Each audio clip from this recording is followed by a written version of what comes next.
Hey guys, welcome to Don't Worry Wednesday. Hey everybody. This is Don't Worry Wednesday, and you've made It it is. to the Don't Worry Wednesday. You're welcome. This If you didn't know, that's where you're at. Um, is where you are right yeah. now. For now, again, I'm sure you've experienced this 2 weeks ago, but right now we are missing a Jesse. He's currently away, so I have to host this from my computer this time. I don't have the right setup, so this is unfortunately kind of like what you get. So let me move the water bottle your way. There you go. Now you can see better. Because it was. But by now absolutely you in ought the to be way. getting used to it. I mean, like it's still cool. Mm-hmm. We look really good. Yeah. Yeah. The owls look really good. Oh, You definitely. look really good. Thank you, Joe. You too. I feel like you look good.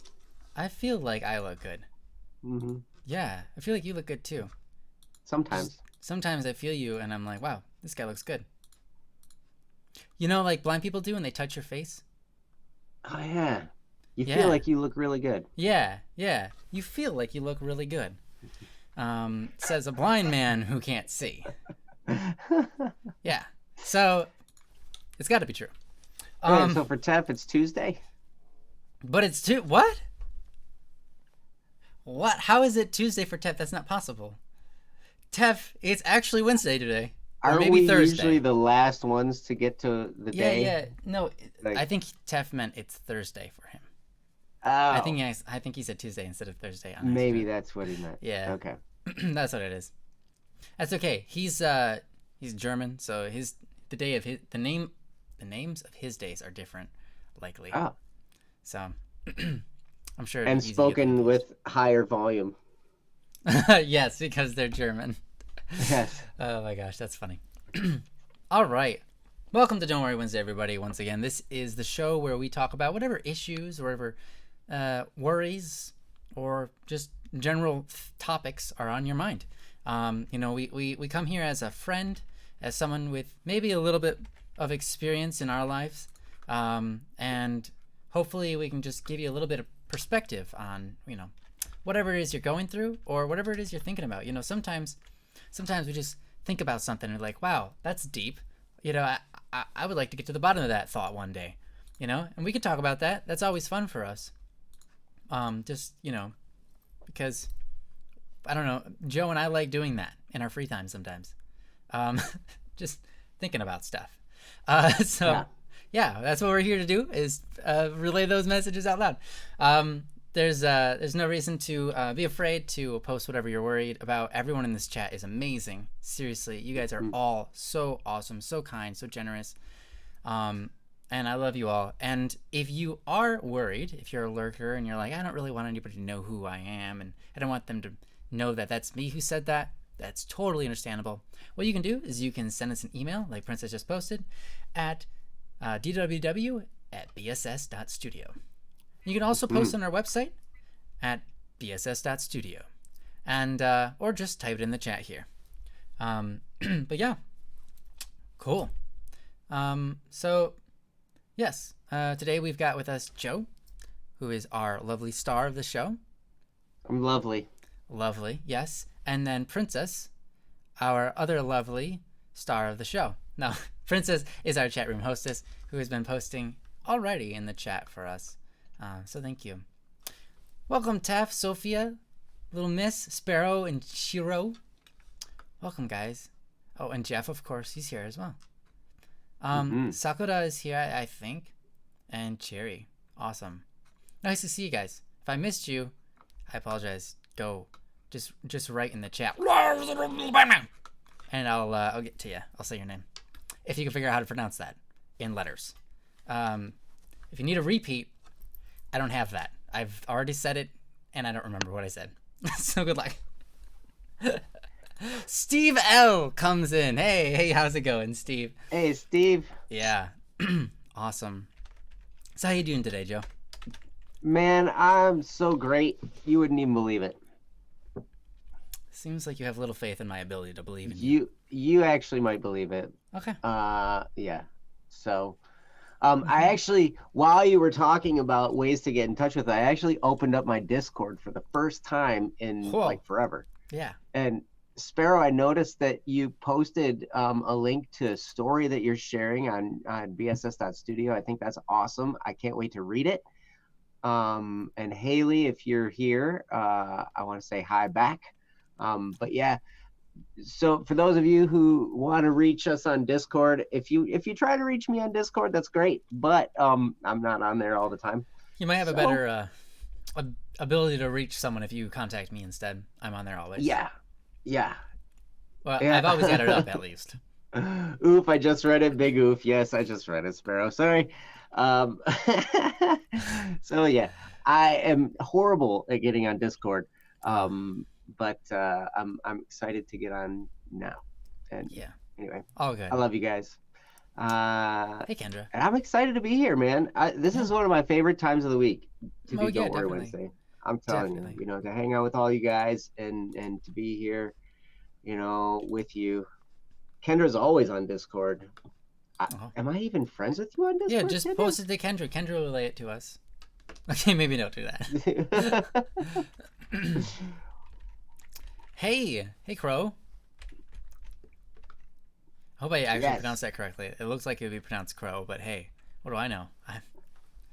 I only imagine how to pronounce these things. Like Crow, Kuro. Kuro. It could be Kuro, 215. which actually sounds cool. Um. Anyways, what do you say we get this show started? We should do that. That would be great. Awesome. You see, Sparrow's here, and Sparrow is here, Oh, Sparrow's here. and on a little bit of a time Time frame. crunch. Yes. All good and Here dandy. We can till start with that one 9. then. Yes, that sounds like a good plan. Yeah, that does. Okay. So, Sparrow, we're going to start with yours. Princess just posted the link Perfect. Thank you. like a boss, like the boss that she is. Right. Don't tell me what to do. Because then I'll have to do it because you're the boss. Dude, Sophia, you're going to have a existential crisis? Oh, because of Grow. Because you haven't listened to Grow. Oh, wow. Well, you can go listen to it. Yeah, listen to it in the background right now. We got nothing Yep. going on in the background. That's all right. You'll hear a familiar voice singing it. Right. So, this one is from Sparrow. It is titled Writing Style, which is an interesting title. And it reads as follows. Sparrow is here. Super short and blunt. That's my writing style. It is really hard to write chapters at a time with that style. What do I do? Sparrow is still here. Gone. What? P.S. I wasn't able to attend last week because I was busy. Sorry. Ah, no problem. Yeah, hey, we're just happy to have you whenever you can be here. But yeah, so your style of writing is what I very much like your style of writing. Is, as you say, super short and blunt. And your question is like probably related to a project you have to work on. How do you write chapters? How do you write chapters at a time when your style is just like, let's make everything short and concise? That is a really excellent question. And I think that would work. I think maybe Joe will have some insight on this since although he does enjoy talking, he's also a person that can be short and concise, get right to the point and figure it out and fix it, right? Rather than diddle-dallying around. But on top of that, Joe is an artist, and so having that artist sort of creativity can allow him to find different avenues to go around to make something a little bit more fleshed out and not so short. So I'm sure that he'll have great things to say about this. So I'm gonna give it to Joe. Well, I'm interested in what you mean by this because super short and blunt, that's my writing style. It's really hard to write chapters at a time with that style. I so I guess the question is what defines a chapter? Because In I kids' I book, it's just understand like well yeah, well even I just finished reading a book like this a guy that I follow, Mark Joyner. He is the founder of a company called Simpleology, and I've used their productivity software for a long time. And, gone through various courses of his. And he is a best-selling author, and he's also, he's they call him the grandfather of internet marketing. He invented the tracking pixel. He did all kinds of stuff like Wow. back in the mid 90s when nobody was doing anything. Like the Google people were still in college and he was inventing stuff, Oh you wow, know. that's awesome. Like Sparrow yeah, says 2 pages, by the way. A page or two, like a page or actually. two. One Okay, or, one or two great. pages. You know what? I would encourage you to redefine what chapter is, because I just finished reading a book of his about, like all this upcoming technological shifts and all this kind of stuff, right? It's like 300 and some pages long, right? Mm-hmm. But some pages had like 2 sentences on it for effect. That's Like I'm awesome. like, and some of his chapters were like 3 or 4 sentences long. It was just basically, he was really short, to the point, very concise, and it's great because that way you're not wasting a bunch of time reading a bunch of gobbledygook, right? You're just reading stuff that has a point. Now, I understand if you're writing descriptively, you might want to embellish, feeling, get some stuff. Like if you're writing fictional stories that, like I see what you sent me on Discord here is a work of fiction. Like when you're doing descriptive stuff, you might want to get into some nuances and kind of um, expound on different things in order to give people that feeling and all that stuff. But you probably don't have to be super detailed there either. You can be probably to the point with that as well. Um, I just so I've been studying a lot of different things lately. One was that book that I was telling you about by Mark Joyner. Another one was there's a book called The Obstacle is the Way by Ryan Holiday, I think it was. Um, and I listened to that one on Audible. And one of the things he said in there was he was talking about writers and he was talking about writing in general. And he said something very interesting because he said there's numerous courses and different things available online that teach you how to market a book, right? But nobody is really out there teaching you how to write a good book. And what you're going to learn in writing classes, like in college and everything like that, you're going to learn proper technique of writing, like how to structure a sentence and how to structure a paragraph, and all that can be very important. But a lot of people get caught up in all that in the act of writing itself, but they forget that in order to have something compelling to read, you got to have an idea that people want to read about. So what he was talking about is like you can read these books and it's hilarious because you'll read this particular author and it's like they started writing before they had anything to say.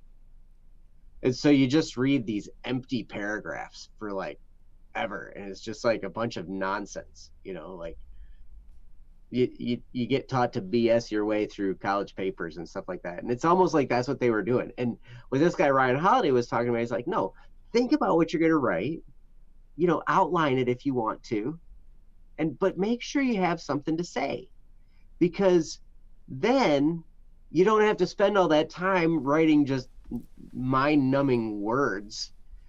You actually have a point. And that was one of the things that I liked best about listening to this Audible book, was that it was so rich. The content was so rich. Like he barely said anything without there being some kind of profound point to it, which was awesome because it was like point after point after point after point. Like there was none of this, like I'm making a big point and I'm working my way up to the point and I'm trying to set the stage for this point. And then I'm going to talk about all this kind of other stuff before I get to the point. And then finally I'm at the point and it's profound and it's good and everything. But then I'm back to saying nonsense again, right? So maybe one thing that you can do, that was all a whole bunch of words to say, maybe you can redefine what a chapter is. If you're super short and blunt and to the point, make a chapter 1 sentence. Why not? Who made the rules? And why do the rules exist? Who cares what the rules are? Break them. You know, like there's no.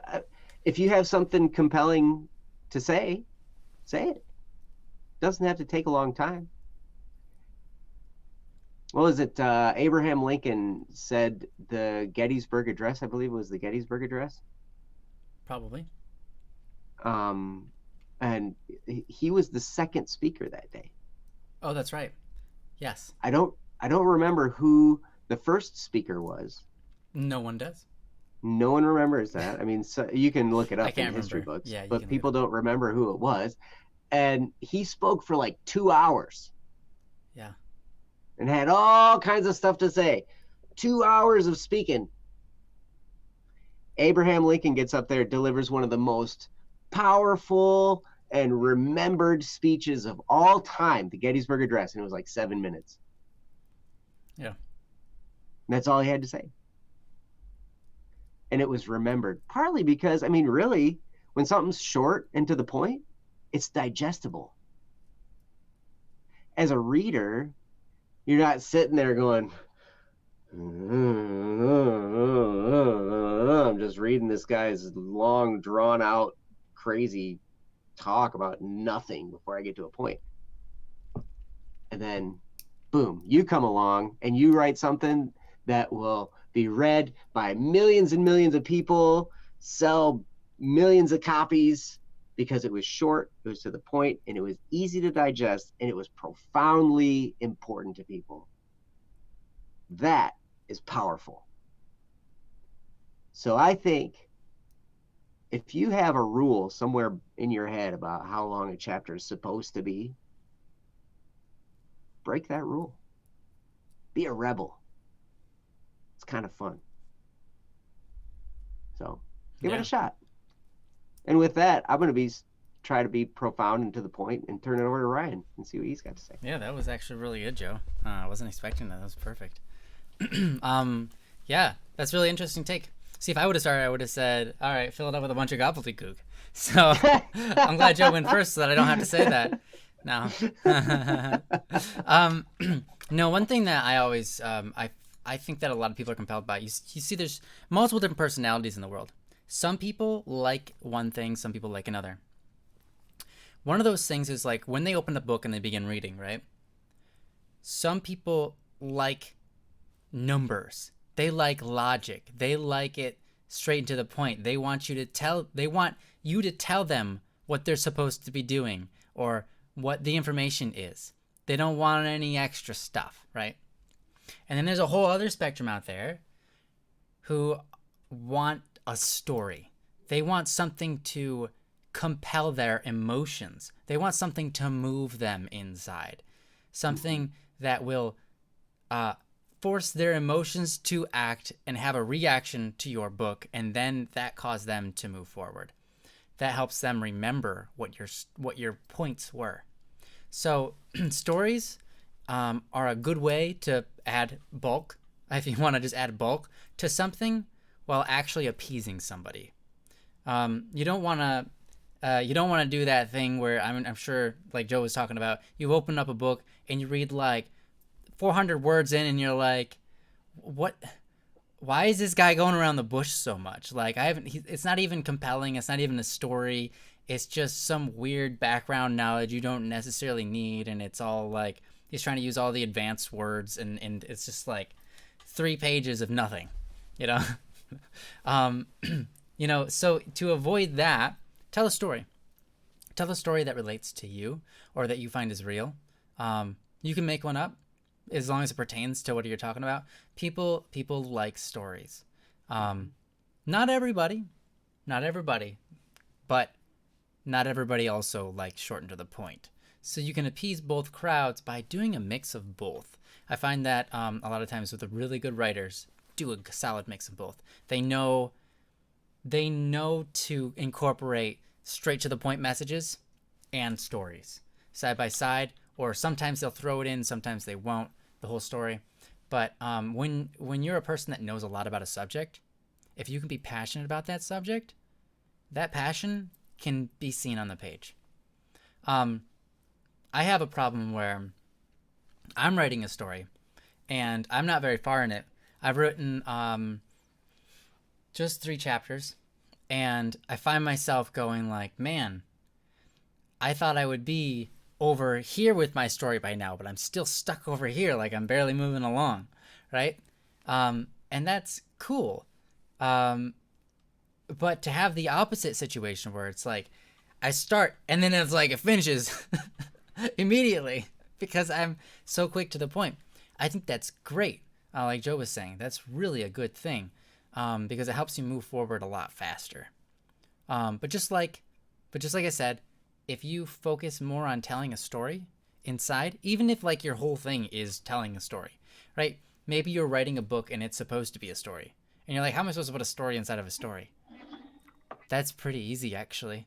You just like have an old guy show up and you start talking. No, out of nowhere. No, there's plenty of ways to tell stories, or like invoke the characters. If you're telling a story, if it's a story with characters, then you can have the characters have more dialogue, right? You can have the characters talk about their past and expound on certain things, and then that can hook people in more, because people are attracted to, more than anything in any story ever, people are attracted to character growth. When they see their character who has flaws and is very human start to go through the process that is difficult to change themselves, nothing compels humans more than that. People love to see that. So to add backstory and stuff like that, that can help a lot. Or even to put that kind of stuff into your stories. Like if you're telling a story about or maybe you're not telling a story, sorry. If you're writing a book about a specific field, like, hey, I'm a dentist and I know all of these things and I'm going to tell you about them in this book, right? What you can do in that book is tell your own personal stories about how you came to learn those things and how that changed your way of implementation on patients, how the results then came from your discovery, things like that. That sort of stuff can compel people to continue reading because that's interesting. So that's what I got. I hope some of that's helpful. Again, I think that this question would be best guided towards someone who is an actual writer. I'm only a novice, but I do write from time to time, I guess. But like I said, I'm a novice. You're a writer, Ryan. Oh my goodness. Like I am just on the finishing part of, a My long book. book that you've written. Yeah, I suppose.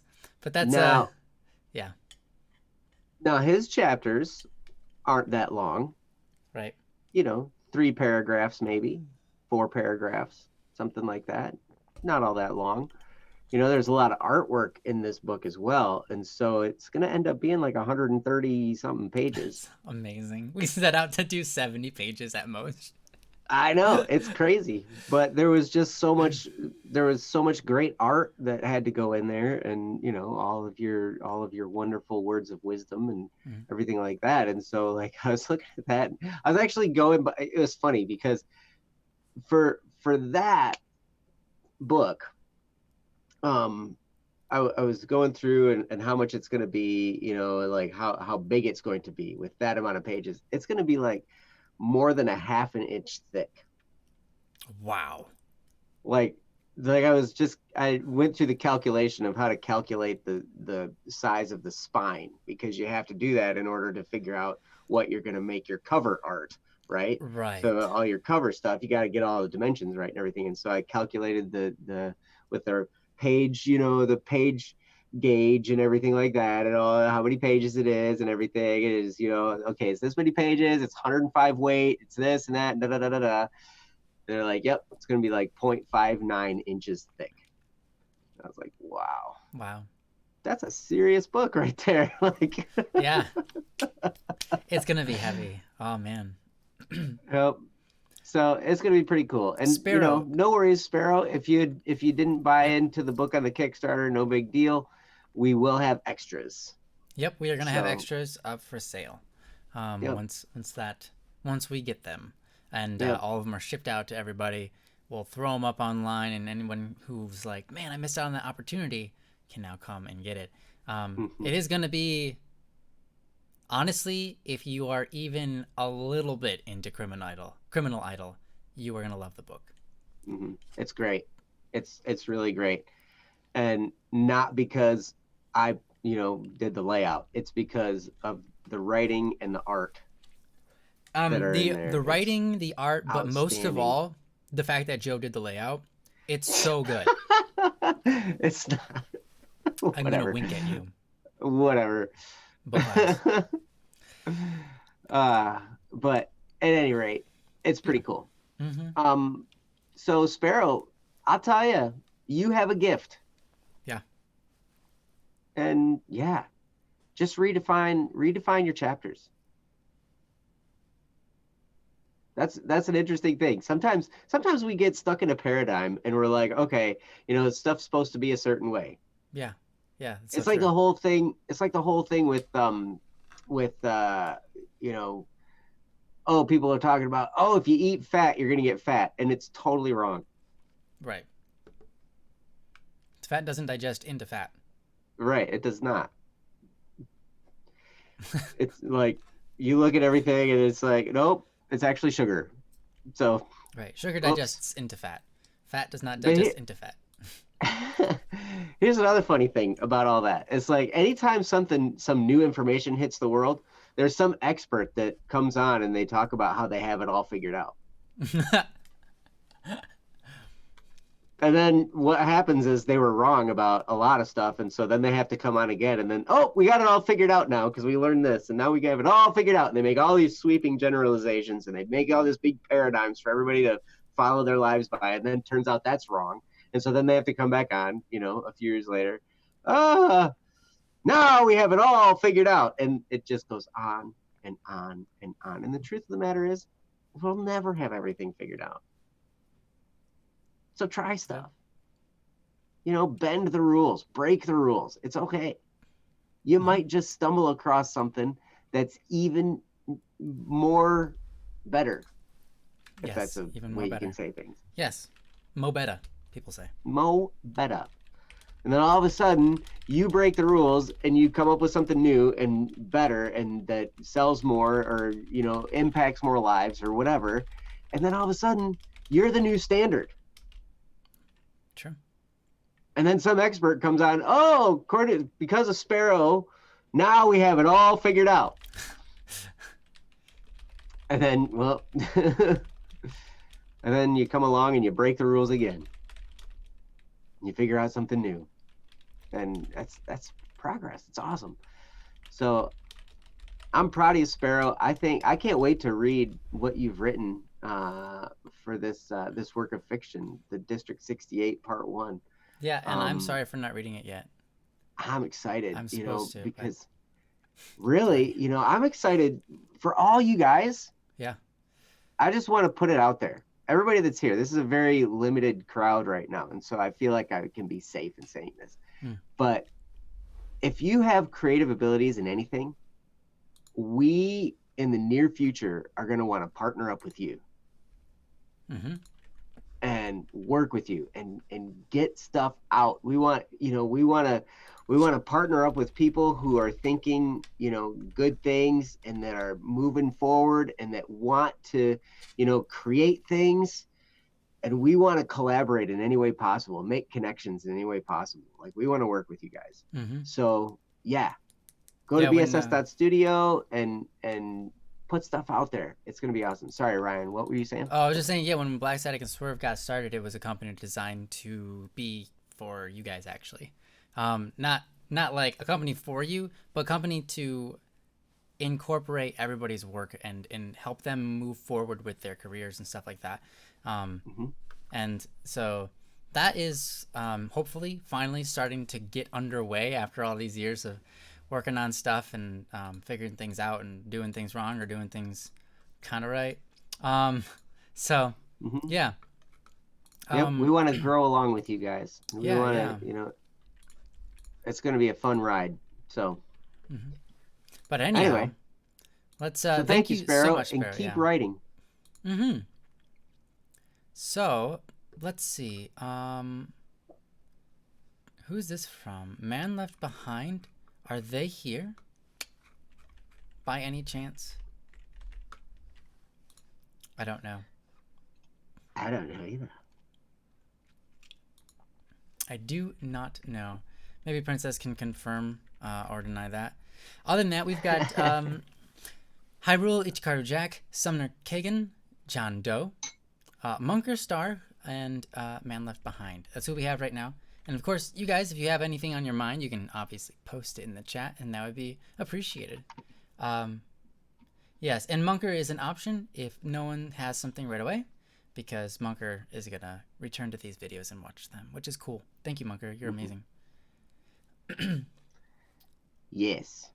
So why don't we do that since we haven't heard anything from anyone? Little Miss Fancy just said, I added a topic. I don't know if it's sent. Oh.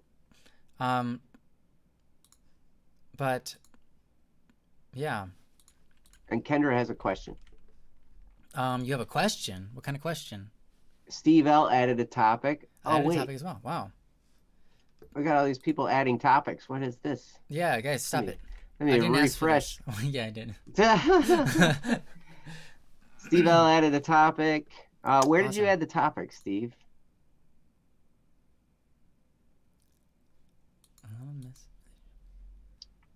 Okay, we found Little Missus. She's there.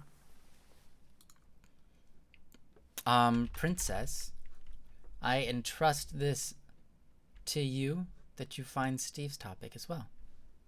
Thank you for finding Little Mrs. topic, because now we can do it. It's the link in the description. Steve L, it's the link in the... What? Steve L says it's the link in the description. I don't see a link. Oh, that's where he's saying he put the, that's where he sent the message. Where he put the topic. What? Oh, bss.studio? Yeah, so I wondered, did it go to questions from the live stream? Yeah, what's the name of the topic, Steve? We'll find it.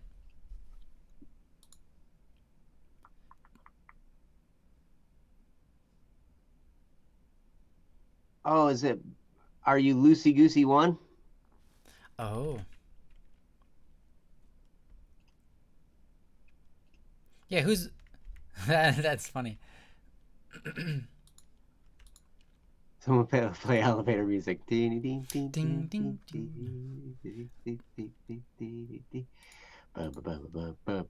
Yeah, are you Loosey Goosey? If you are Loosey Goosey 1, okay, relation or a weird thing. Yes. Okay. We found you, Steve. Yeah, Steve we actually found... L. Okay. For some reason, it was titled, in our side of things, Little Miss relationships are a weird thing. Don't know how that happened, but that's why we thought it was Little Miss. We found Little Misses, though. Relationships are a weird thing. See, I see Little Miss catching up in school. Here, I don't understand what's going on here, but check out. You see, this is weird. All right, I'm gonna just because. Hamina. This is what I see. That's a link, and if you click on it, you'll see what I see. I don't know how that happened. This topic, Little Miss relationships are weird thing, or A. Sorry, that is actually an A. You see? Yeah, how did that happen? All right. Well, at any rate, so we got Steve L, and then we got Little Miss. Yep. We'll do Little Miss first, and then we'll do Steve. All right? Does that sound good? Steve's came first. Oh, Steve's actually came first? All right, we'll do Steve's then. Steve was in by 18 minutes. Oh. And Little Miss was like 12 minutes, so 6 minutes. All right. We'll do relationships are a weird thing. All right. Yeah. Let's go. So, thank you, Steve, so much for posting. Sorry about all the... Mario. Yeah, I know. Let's go. I was like, that's Mario. I'm just going to say it in a plain white accent instead of a Italian one with a Spanish mustache made from Japan. Okay, this is from Steve. It goes by Loosey Goosey 1 on the website. It's titled Relationships Are a Weird Thing, and it reads as follows. I'm currently trying to get over the rejection of being denied, and I'm torn. I'm not quite sure how to get over someone, but I know I should try to give myself some distance between me and them. So I'd like some advice to get over someone, unless it's just as simple as time and distance. The conundrum is that I want to be a good friend to her, and I'm worried if I actually get over her that I'll end up falling for her again. But I still want to be a good friend. That is super relatable, Steve. Yeah. I I've been through this. I'm sure Joe's been through this in our lives. I think that a lot of us have gone through this, and Yes. getting over someone is an interesting thing. It's not the same every time, but it is similar. There's a couple of different ways that you can help, and I think that you've already kind of thinking about the main two that people use to get over a relationship. But I see the conundrum of wanting to be a good friend, and I think personally that is unless your emotions are debilitating, that's the word, debilitating, and they cause you to be just like down and negative and depressed and that sort of thing. If as long as like that's not happening to you, to strive to be a good friend even though there's an emotional pain is a wonderful thing. In fact, I would say that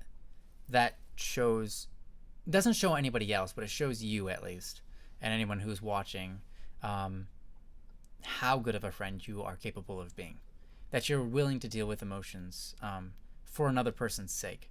I think friendship, as we have said before, is one of the highest levels of love you can possibly give, and oftentimes beyond romantic love. So, with that, I kind of put that buffer in there for Joe to start thinking about how he wants to go about this, and that's about the buffer that I want to give. So, yeah. Thanks for the buffer. Deal with that, Joe. Go for it. You're a pretty buff guy. Oh, we love you, by the way, Steve. You're awesome. Oh, you think so? Because I don't. Yeah. It just droops here. Wow, Steve, I know this hurts. Rejection hurts. Rejection in relationships hurt. Rejection, in general, being rejected for a job can hurt, being rejected for anything. But relationships, when you feel strongly for someone, that can be the most painful type of rejection. And so I totally understand, and I experience this continuously, actually. And one of the great things about being in the midst of pain, when you're dealing with that pain of whether it's rejection or somebody that did something that hurt your feelings, is that's the time when you will heal the most if you can forgive them. Now, here's the interesting thing. People will say, well, even you, like, okay, let's take it from my perspective. Let's say, okay, somebody rejected me and it hurt really, really bad. Now, I'm going to take the understanding approach and say, well, it's not that they were trying to hurt me. They just, they didn't feel the same way I did, and maybe they let me down easy, whatever. And that's great. But still, it hurt me. Right? And so people will say, well, I don't need to forgive them because they didn't mean to do it. So then I don't need to offer any forgiveness or anything like that. But you do, if you want to heal. Forgiveness isn't for them. Forgiveness is for you. In this case, if it was me being rejected, me forgiving them for hurting me, that's for my healing. It's not because I feel like, they are a bad person and, they did something that intentionally wrong. No, it's just that they did something that hurt me. And so my job is to forgive them. Now, I don't need to tell them that. I don't need to go up to them and say, hey, I forgive you for hurting me. Now, if it's appropriate, you can. But a lot of times, if you just do it inside, it's better. I went through this exercise where, in order to heal, I had to go back to the experiences that I had not forgiven, and I had to relive the pain, because that's the time to offer the forgiveness, is when you're feeling the pain. Because then you're acknowledging that something wrong happened, whether they intended it or not. It was a hurtful thing, and it's wrong to hurt others. So for me to offer that grace while I'm in the midst of the pain, that's the most possible, that's the most healing that can come, is possible from this experience. And what'll happen is, when you, as you heal, and it can happen fairly quickly, if you can truly forgive and just say, you know what, I forgive you, they didn't know what they were doing. I forgive them for that. And this weight leaves your shoulders. You feel better inside. Your heart begins to heal.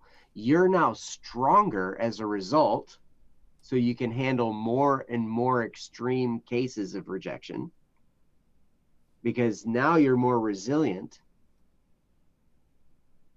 And it's all like an exercise in growth. It's amazing when you can step outside of the pain and realize what's happening, the mechanics of what's going on, and you can offer that forgiveness in your heart and forgive them from your heart. And then if you're a praying person, you can pray to God to forgive them for hurting you as well. And that kind of seals the deal and cements it over. And then you are a much more stronger and more resilient person as a result, and you're free from it, which is the greatest thing. Like, you are now free, and you can kind of bask in that freedom of being free from that pain of that rejection. Now, interestingly enough, from the other side, I remember I was dealing with my wife, actually, and she did something that hurt somebody else's feeling. And I was like, well, did you say you're sorry? And she's like, well, I don't have anything to say I'm sorry for. I didn't mean to do it. I'm like, exactly. Did you intend to hurt them? She's like, no. I'm like, well, then, but here's the fact of the matter. What you did hurt them. So this is the easiest thing to say sorry for, because you didn't mean it.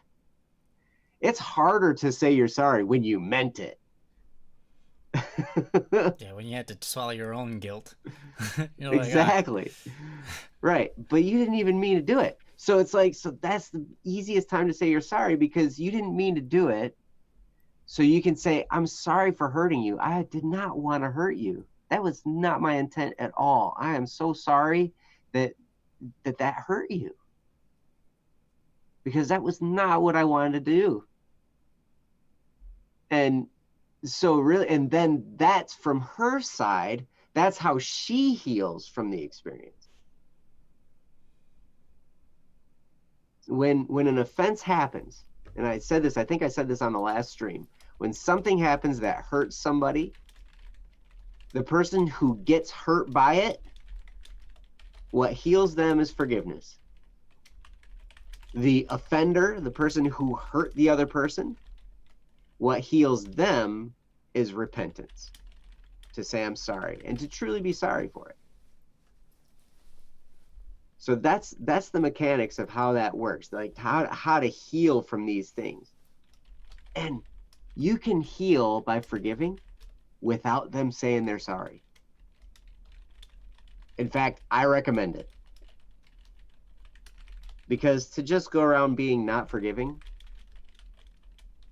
that's just holding on to bitterness and poison in your life. And it's going to create and manifest itself in all kinds of different ways. There's going to be all kinds of weird disorders. You know, you're going to find you're trapped by all kinds of weird vices and stuff like that. But when you're free from that, then you can grow and you can be yourself and you can truly be authentic and not worry about it. Another thing I just learned was that my getting hurt by somebody is a choice. I don't have to get hurt when somebody does something to me. People can do things to me all day long, but I get to decide whether it hurt me or not. And if I decide that it didn't hurt me, then it didn't hurt me.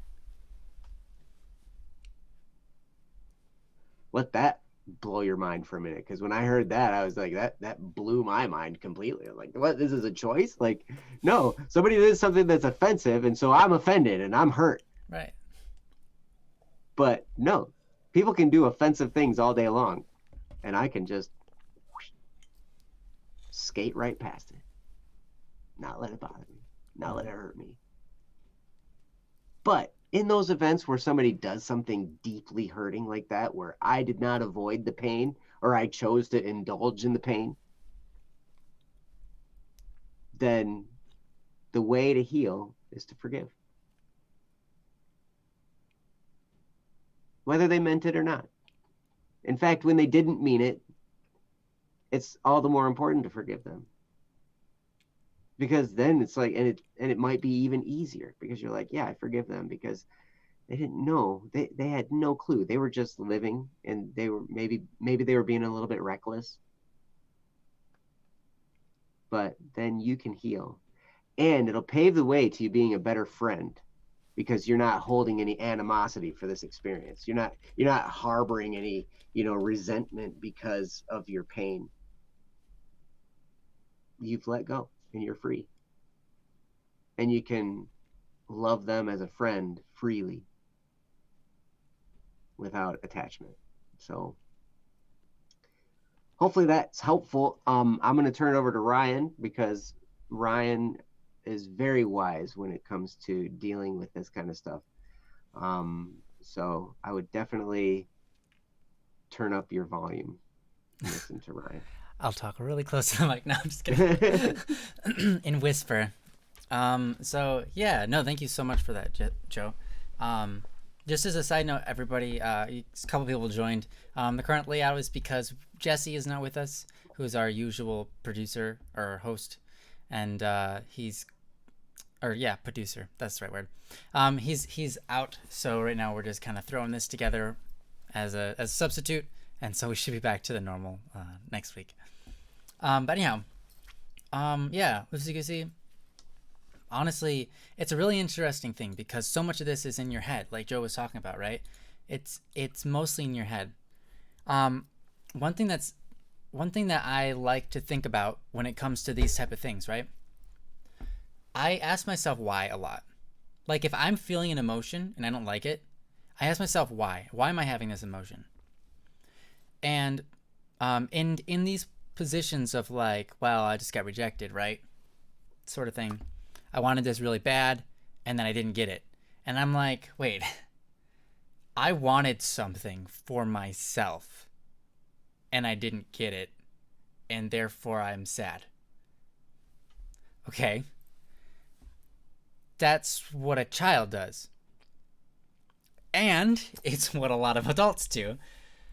But when I experience that, I'm like, just like Joe was talking about being offended, I go, well, I don't have to be that way. I don't want to be that way. So if I notice that I'm upset because I didn't get what I wanted, I realize that's not love.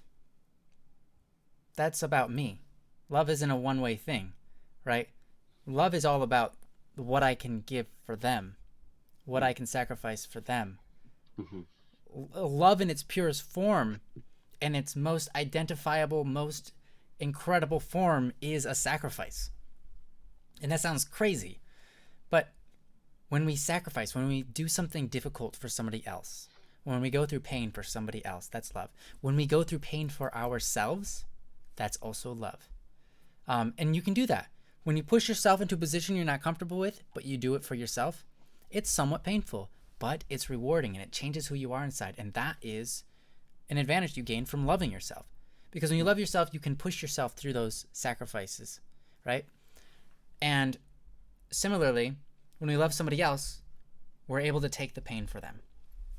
So if I'm hurt, if I look inside and I say I'm hurt because I didn't get what I wanted, that's not a sacrifice.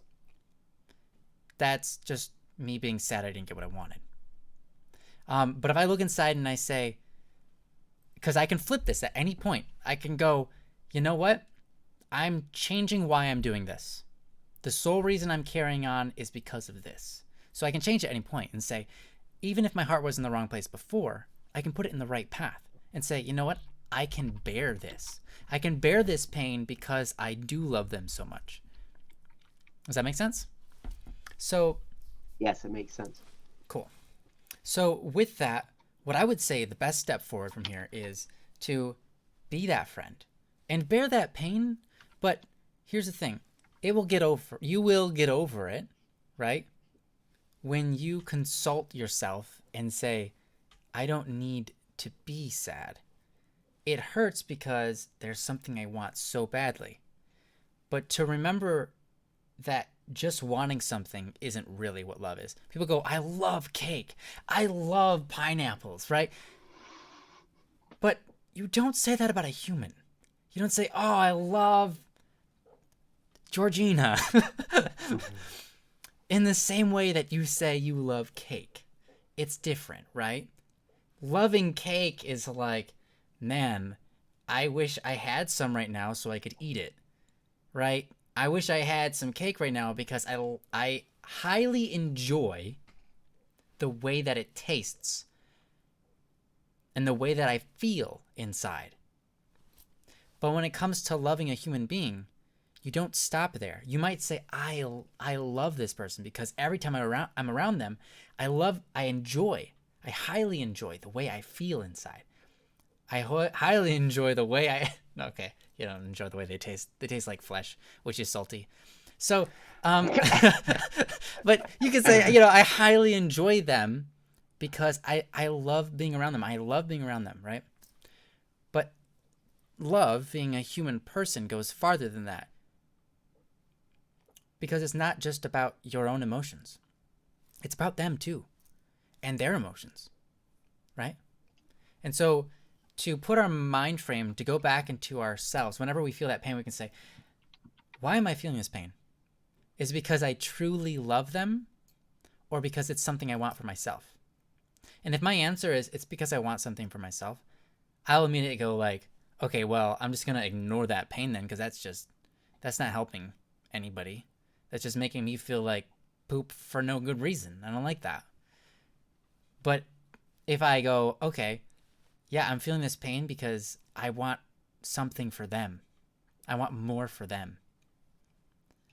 Here's the thing, though. Are you the one that's like, because to love someone is to desire the best for them, right? To love someone, to truly love someone is really simple. It means you want the very best for them and you're willing to aid them in getting what's best. Mm-hmm. And the higher that love, the higher the sacrifice you're able to make, right? Up into like literally dying for somebody, right? Because you're willing to sacrifice yourself for what's best for them. Now, not saying go out of your way to go. No one in this chat die, okay? I'm not asking for you to do that for someone. But what I'm saying is, if you look in your heart and you say, I want what is best for them. The thing is, you can't know that you are what's best for them in their life. You can't guarantee that your relationship with them becoming stable and connected and romantic and that sort of thing, which is something we naturally desire. It's not wrong, right? It's a very normal, human, healthy thing to do. But to go, oh yes, I am what's best for them, is ignorant. All right? We don't know what's best for them. We don't know where their life will go. We know that we can be a good friend. And being a good friend implies that you are loving of them. You want what's best for them, and you're going to do what it takes to make sure they're on that path. But it doesn't mean that anything between, becoming romantically involved with each other, right? It doesn't mean committing yourself to a relationship saying, hey, we'll get married one day, right?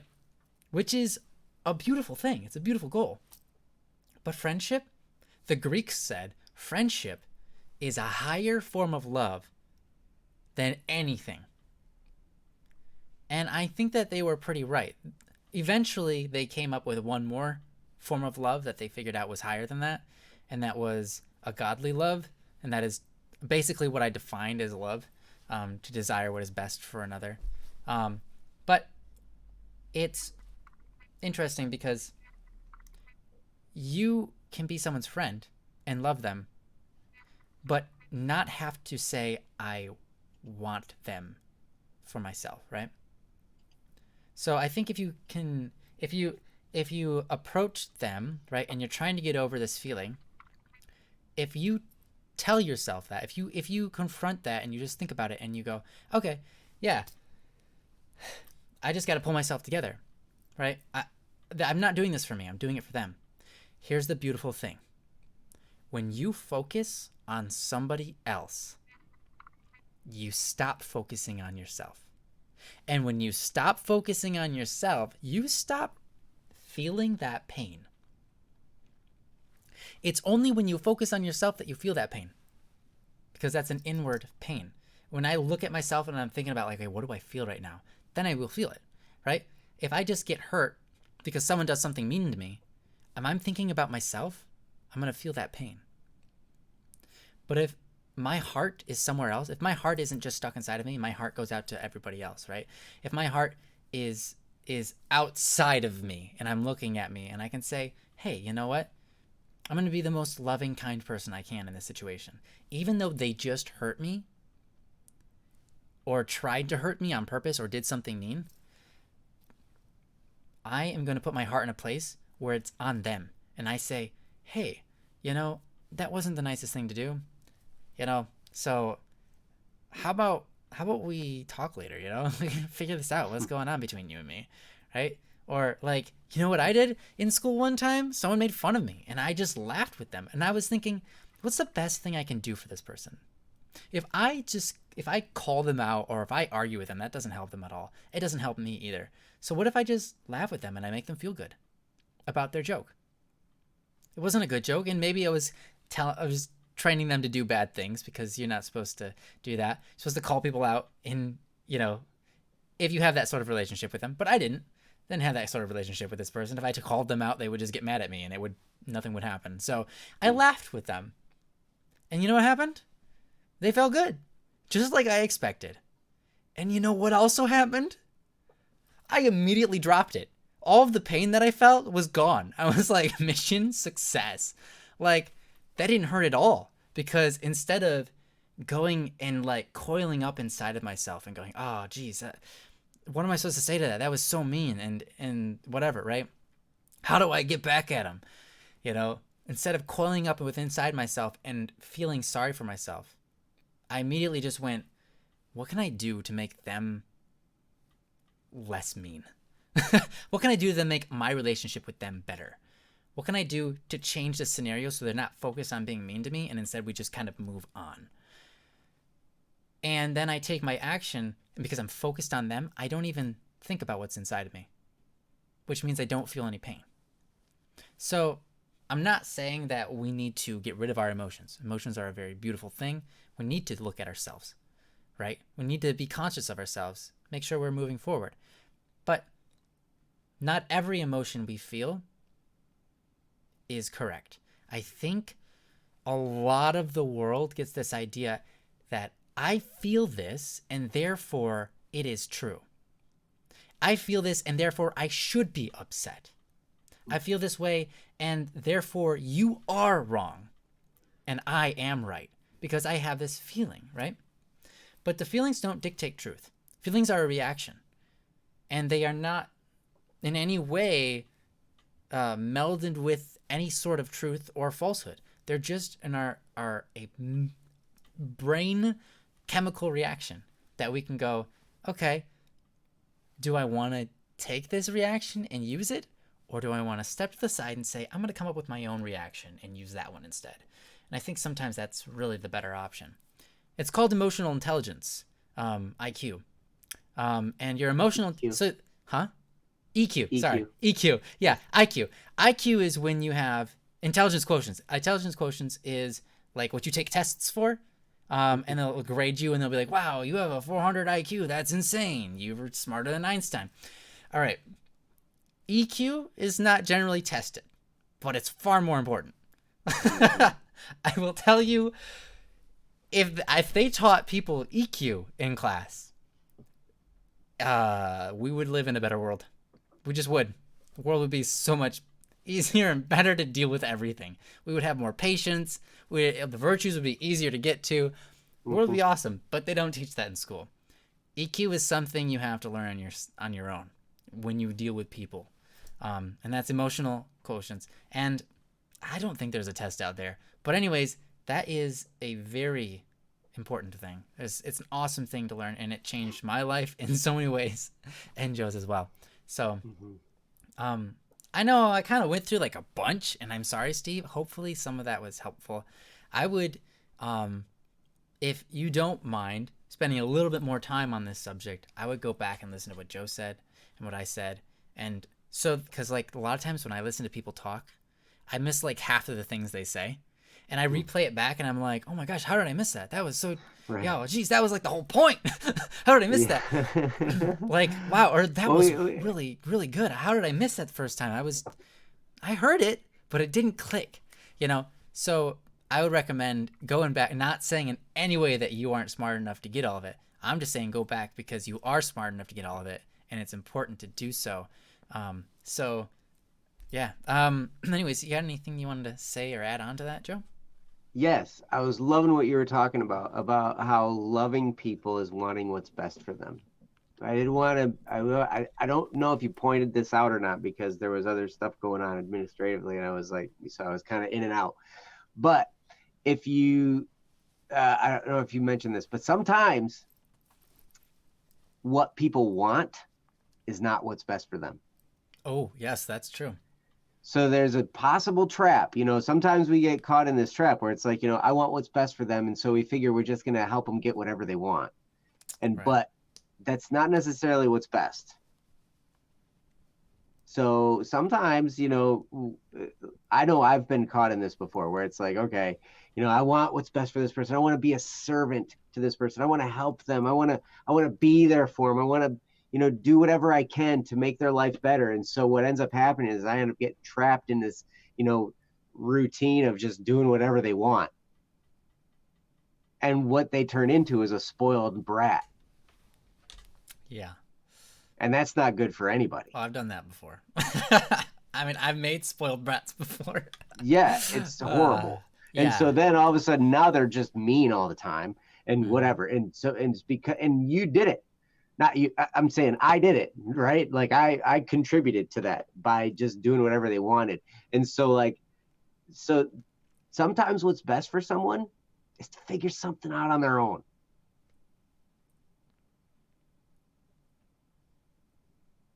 Then they are more empowered. So sometimes, we can allow people to struggle a little bit, or we can allow them to figure something out or whatever, So, yeah. So I just wanted to make sure that got in there because I don't want anybody to get trapped in that because it's such an easy slippery slope to go down, especially if we have romantic feelings for someone. Like we can just totally go bonkers. Oh, yeah. And like going down this path of, I'm going to get them whatever they want. I remember experiencing this for the first time when I was like 15 years old. This girl just absolutely used me. Just used me to get all this stuff she wanted.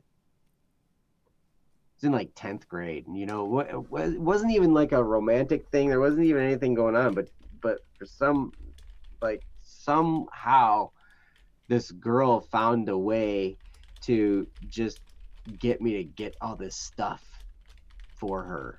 And she was like she played me for like a month. And it was ridiculous by the end of it. And and I was like, I thought this person would actually be my friend. Nope. Not even my friend. I was a means to getting stuff they wanted. And I've experienced this numerous times.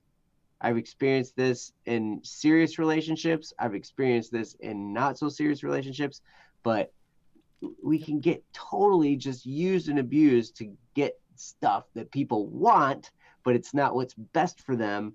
And then all of a sudden, what happens? After a while, they turn into this spoiled little rotten little brat, and then they dump us. Yep. Happens. Totally happens. It happens. It's So, kind of like what I was talking about. You don't want to comply to your own feelings all the time. And mhm, sometimes you don't want to comply to theirs either, because their feelings aren't just automatically true. Just making them feel good isn't always the best bet. You can make someone feel good that's with right. compliments and stuff like that, but like, yeah, you don't, because what's best for them ultimately is what you got to look at, right? You Mhm, got to look at what's best for them ultimately, not what's best for them in this moment, like for their emotions. It's what's best for them, like that will carry on for the rest of their lives. What are the virtues? right, What can I help them with right. to become a stronger person and stuff like that? Yep. So that's tough. That can be tough to determine. Mm-hmm. One of the best things you can do for anybody is pray for them. Mm-hmm. If you're, if you're the type Yeah. of person that prays, do that. Right. Absolutely. But, you know, yeah. In the meantime, like, we're all learning, we're all figuring this out. I Oh still yeah. do this to this day. I still do it. I still Oh mess yeah. this up. Me too. And so don't be mad at yourself when you screw up, because it's going to happen. So it's okay. But just keep that in mind as you're going down that path. That maybe what this person wants is not exactly what's best for them. Yeah. And it's okay to say no. It's okay to, you know, do your own thing. It's okay. Mm-hmm. And and you're going to be all right. But man, I really appreciate this topic. Yeah. Thank you, And Steve. I'm really glad that you posted it, Steve. Like, Mm-hmm. thank you so much Yeah. for posting this, because I think there were a lot of great things that need to be said. Listening to Ryan was therapeutic for me. It Oh. helped me, sort through a bunch of stuff. So Okay. That's the so way it thank goes. you, That's the way it because that goes. was awesome. Yeah. Thank you, Steve. You're amazing. And it's one of those things was like, we are up here, we're talking to you guys, but we go through this stuff too. And that's how we have experience with it, and sometimes we're talking and we're like, wow, that's actually really good advice. Maybe I should start doing that myself.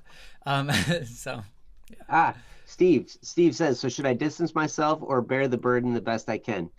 That's a really good question. Without knowing details of what's going on, like, and without being in your situation, I can't really say one way or the other. Um, Sometimes distancing yourself is bearing the burden, mm-hmm. um, because it can hurt more. But I'm sorry, go ahead, Ryan. yeah, no, I think that maybe if you think about this, what's best for yourself?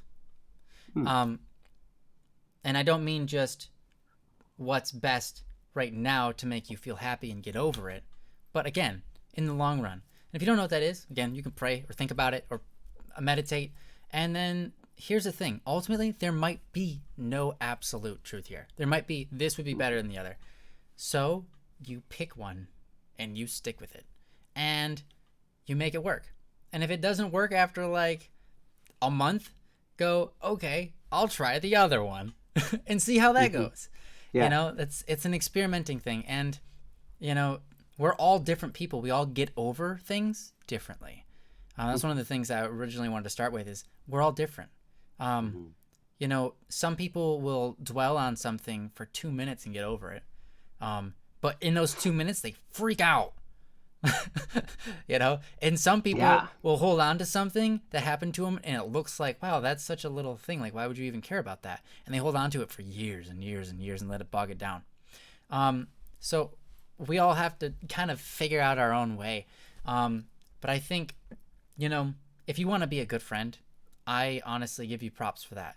I think that's super important. But if you feel like it's coming to a position where you're going to do better for yourself, like if they're a bad influence, right? You're going to do better for yourself if you just get away, then I applaud you for that too, because that's not easy. that takes a lot of self-restraint. So either way, I'm proud of you for taking action. You know what I mean? Hmm. So Yes, I like that suggestion, Ryan. Try things out. You can try being close and see if you survive, and if you do all right, stick. But if you find it to be too hard, then you know then might be time to do some distance. So right, right. Eric, Eric, you asked actually you have a topic here for us. We'll hopefully get to it tonight, but you asked this real quick. You say, quick question: what happened to the chat on the website? It isn't working for me. The chat is currently not running for us. It mhm. was running a long while ago, but we had to switch the servers over and do some weird technical stuff. And in the process, it basically just doesn't work. So when will we get it fixed? I am not sure about the estimated time on that. Mhm. Hopefully, I know that the website is going to get an overhaul in the next month or so. Mhm. And so with that, it might not exist, or if it comes back, we'll make sure it's working. We might do something else rather than Rocket Chat, but we'll get something going. We're kind of try to cater the website more towards you guys, whatever you guys Mhm. would be better for you. And we're doing it along with Swilk, because Swilk is actually really good at web design, and kind of putting his image out there. He's really Hopefully. good. So yeah, hopefully we'll be able to team up with Swilk. I don't know. Depends on Swilk, I guess. Yeah. But We'll see. yeah, we're hoping for that. So there you go. There's your answer. Um, Yep. Little Miss, thanks for sticking around. I love you. I adore you, Little and I'm Miss gonna be Fancy. yours. I love your name, Little Miss Fancy. I I know. love that name. I know. That's Me too. great. All right. Um, cute profile picture. So we got Little Miss catching up in school is the topic here, and it. Oh, currently hanging. All right. And it reads as follows: in order to explain my problem, I need to give some context. My mom flies to the US every other week for her job.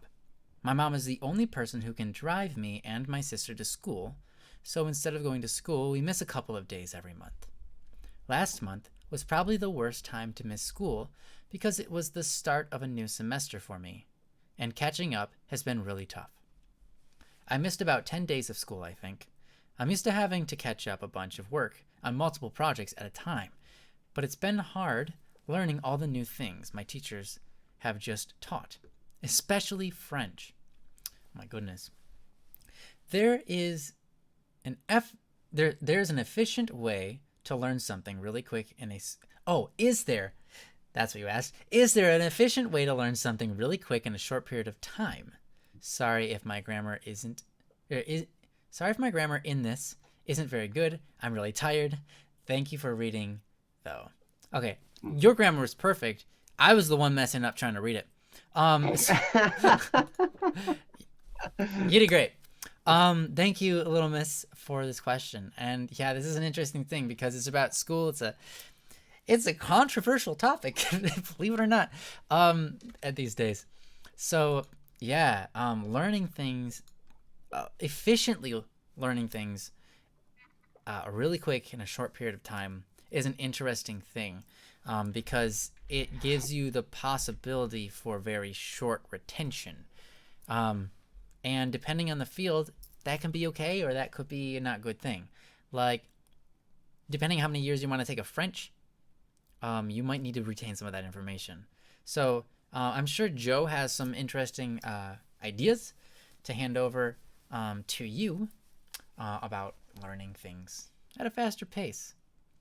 Because he's intense sometimes, Joe. Sometimes Sometimes.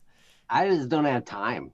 I don't have time to, sit there and like study a Right. whole bunch of stuff. I'm like I gotta binge and watch and go stuff quick and Oh, yeah. do lessons as quickly as possible. Um, YouTube has been, a great resource for me, and here we are on YouTube. So since you're Okay. here on YouTube, chatting with us on YouTube, I know you have Sponsor. access to YouTube. YouTube sponsors, please. Yeah. Um, so, ooh, my Gary, that's a really good thing. That's a really good tip. Make sure you're in a good mood when you're learning. You're 30% smarter when you're feeling good. Yeah. So yeah, so when you're learning this stuff, don't be stressed out about the fact that you missed a bunch of school. Right. Just be excited about learning. One place that I found some great information was Skillshare. Now that I think there's if let's see, when I did Skillshare stuff, I never paid any money. It did require a credit card though because it was a paid account, but I got 2 months for free, and then just I canceled it, before the 2 months was up, so I didn't have to pay. But I learned everything I needed to learn about the stuff I needed to learn from Skillshare in that time frame. Princess Yellow says Quizlet really helped her learn French. That's I don't have any experience with Quizlet, but I trust Princess's judgment, and so I would definitely check that out. But yeah, I would totally just you can even Google stuff and see if there's ways. I did that recently with my son because he was doing multiplication, and you got to show your work and all that kind of stuff. And I haven't done multiplication without a calculator in so long, or not just in my head, in a long time. And so I had to remember how to do multiplication, two numbers that were 2 digits or more, right? So, and I didn't remember how to do that, like the long way written out and everything. So so we Googled it. I was like, how do you do multiplication? And it led me to a YouTube video where this person just taught how to do it. And I was like, perfect. Now we know how to do it. And so we're sitting there. He was super frustrated at first, and so was I. And he was like, I don't care. I just want to quit. I'm like, no, we're not going to quit. We can figure this out. It's okay. We just got to use our resources. And so I pulled out my phone. He's like, just do it on your calculator. I'm like, no, we're not going to do it on the calculator. We're going to do it and show the work. It's okay. We're going to figure it out. And so, yeah, we found it on YouTube. And this person who was totally this math person, was teaching this stuff. So it was really, really dry. Yeah. But effective, to the point, easy to learn. Boom, it was great. So yeah, I would, we have every bit of information available on the internet. The internet is this wonderful thing. I grew up without it. That's right, you did. Me and too. so I still don't know how to use it all that great. What's that, Brian? I said me too, kind of. Yeah. Yeah, now that kids have it in school, it's normal. It is. Yep. So I would definitely just check online for different places where you can find that information. It's usually available for free in multiple places. And you can just figure out whoever's teaching it if they meld well with your personality. But yeah, I think you could figure stuff out a lot if you supplemented with just some internet searching and finding whatever topic it was that you needed to learn. So yeah, as far as learning stuff quick in a short period of time, probably one of the best things that I've learned to do that is to program, like time myself, like set a timer so I know I have an end time, and you can figure out, is it going to be 30 minutes? Is it going to be an hour? How much time do I have? And set a timer and then stop when the timer's done and take a break. Because, and we all operate a little bit differently. There's going to be a little bit of trial and error in figuring out what works best for you as far as how long to go. But I would definitely, rather than just say, I'm going to work on this till I'm finished with it. That's like, for me, that's the kiss of death, because then I just get frustrated and I sit there and I dilly dally around and I get distracted and everything like that. So if I have a time where I know, okay, I'm going to be focused on this for this amount of time, and then I'm going to take a break, then I'm way more focused on it for that time period. And when I take a break, I get up, I walk around, I get a drink, maybe use the bathroom, whatever I got to do, dance around, listen to a song, watch Criminal Idol, maybe work on something else, another project I have to work on. And then I'm like, okay, now I'm going to get back down to it. I'm going to set another timer and I'm going to go and I'm going to focus here for this amount of time. And then since I know it's going to be over, I know I can put everything else aside because it's just a limited amount of time and it helps me to focus. So, and that focus is what's going to help you process information and retain it in a shorter period of time than if you didn't set a timer, I guess. That's my experience anyway. So anyway, that's what I have to get started. Ryan, what do you have? Yeah. Little Miss Fancy, you just wrote, art and religion, I'm passing with flying colors. Science isn't too bad because most of the formulas and things I learned last year. It's only French I just can't wrap my head around. So, what Joe said was basically, use your resources outside of whatever they give you.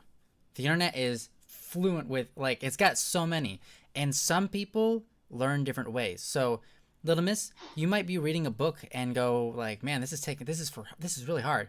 But you might watch a video about it and you get it. It just makes sense finally.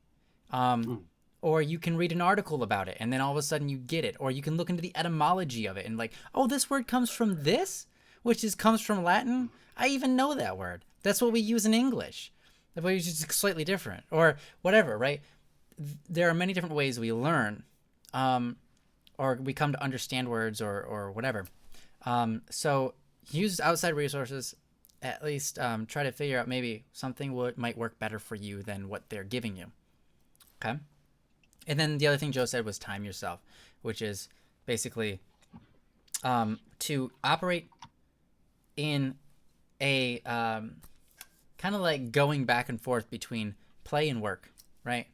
Because if you time yourself, you can start working, and then when the timer goes off, you're like, okay, I got to stop. Now I can start doing this other thing that's fun for a short period of time and then go back to work, right? And we talked about that recently. I would like to add into that second part something. This is interesting. When it comes to learning anything, but especially a language, I would say retention is really difficult, but it's very, very important. So, if you can find a way to use it, so the first thing is you look at it and you learn it. You look at it and you say, okay, the word is Paris, right? Paris. You're like, okay, that's the word for Paris. I don't know any French, by the way. And you're like, okay. Oui, oui, monsieur. Oui, oui, monsieur. Oui, oui, monsieur. Mademoiselle. All right. Back to English. That's right. Yeah. Don't forget that part. Like most languages have, but English doesn't. Right. I don't know why we dropped that one. I don't know what's wrong with it, but we didn't like it apparently. So, in the letter gen. The letter gen. Letter gen. All right. That's an inside joke. Sorry. Yeah. Okay. So, the best way to learn something is. Who said it? It must have been Shiro? No, Maigari. About learning, if you are interested in the subject, if you have a good attitude while you're learning, it makes it so much easier. But when you're not interested in the subject, it's hard to have a good attitude. Here's what I promote to you. This is something that I do that helps me a lot whenever I have to do research on something. Learn something and immediately apply it to something that you are interested in. So First, you look at the word, right? If it's French, you look at the word and you're like, oh, Paris. All right, how am I going to apply this in something I'm interested in? Well, maybe I'll build that sweet big tower, whatever they call it, of Paris with my chocolate that I'm eating right now. Chocolate. Right? Chocolat. Chocolate. Chocolat. All right. Coco. Coco. In English, I don't know. Who knows? Princess probably knows. She actually did French. So if I'm learning something like, now this is weird, but like you can find funny ways. Like the weirder or stranger it is, like that barely fits, but it's funny and I like it. So you apply what you learn to something else that you actually like, and it uplifts your attitude. So an example is, I go out of my way to learn about some science stuff, like the way that atoms are arranged in inside of science, right? The atoms are arranged inside of a molecule to create a certain element. All right. The way I would go about learning that is looking at it and being like, I'd look at a sheet, a graphic of it, and I'd be like, oh, okay, so it does this and this, okay. And I'd Google it a couple of times. I'd research as much as I could, and then I would take that and I'd be like, all right, I'm going to apply this now. I'm going to use this. I'm going to start thinking about ways to use this in my brain when I write stories. So if I'm writing a story, I can think about the way that the atoms are connected and how something can come along and split it, and all of a sudden we got a different molecule to work with. So like I'm dealing with iron, and then something comes along and corrodes it, like oxygen, and now all of a sudden I've got something else, right? Oh no, it's like a poisonous gas. Okay, let's put that in Criminal Idol, right? Now I've got this person who's just got gassed because there was iron in the room and there was an intense amount of like oxygen blown out. It doesn't even make sense, guys. But it doesn't matter. The fun thing is I'm actually going on and on and on about atoms, right? And I'm repeating in my brain how that is working about something that I actually enjoy doing. So I'm, again, taking something that I'm trying to learn, and as soon as I get it, as soon as I understand it, I apply it to something that I like thinking about. And that helps me a ton. So I can't imagine it won't help you. Maybe it's personality type thing, but if you can do that with French, it's not too hard. With French, like I talked about last week, I think, or 2 weeks ago about learning Japanese, I imagine having conversations with people. They're not there, they're not real, but I would be like, what if suddenly I was in this predicament, and someone came up to me and they only spoke Japanese? What would I do? Well, I'd begin by saying hello, right? And then I would try to be like, hey, you speak Japanese? And they'd be like, yeah. Like, do you speak English? And they would say, no, only Japanese. And I'd be like, coming up with the ways of saying those things in my brain. How do I say that? How do I say that sentence in Japanese? And then I think about it, and then I'd usually come to an answer. If I don't know the word yet, then that's okay. I can kind of just be like, as I know some of the words in the sentence, and I'll just use those for now. So it's having conversations with invisible people. That works.